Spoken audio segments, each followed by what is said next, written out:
Surveillé depuis des années, le massif alpin fait aujourd'hui office de baromètre du réchauffement climatique. Fonte des glaces, fonte du permafrost, affaissement de certains sommets sont autant de points qui permettent aux scientifiques de tracer une carte précise de la transformation de la montagne. On a surtout sélectionné des sites où on a observé un réchauffement de la température dans le glacier.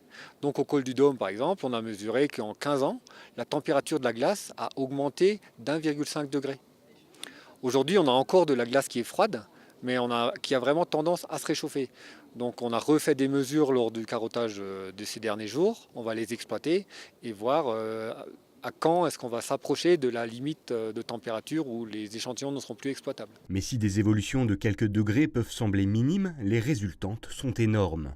En quelques années, c'est toute l'économie liée à l'altitude qui peut être menacée, à commencer par les stations de ski.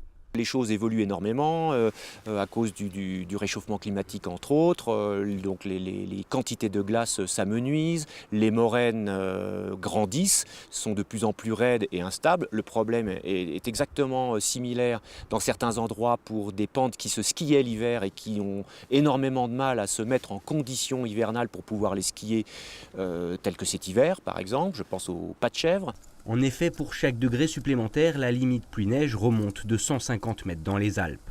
L'enneigement va donc se réduire en quantité et en durée. À 1800 mètres d'altitude, on annonce un mois de neige en moins à l'horizon 2040. Donc un glacier de 130 mètres, on recouvre à peu près 200 ans d'accumulation de neige.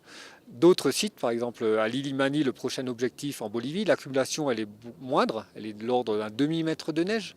L'épaisseur elle est du même ordre de grandeur, 135 mètres, et on sait que la glace du fond a 18 000 ans. Un recul qui permet aujourd'hui de se projeter vers l'avenir et ainsi d'anticiper les transformations de notre milieu pour peut-être enfin savoir vivre avec son temps.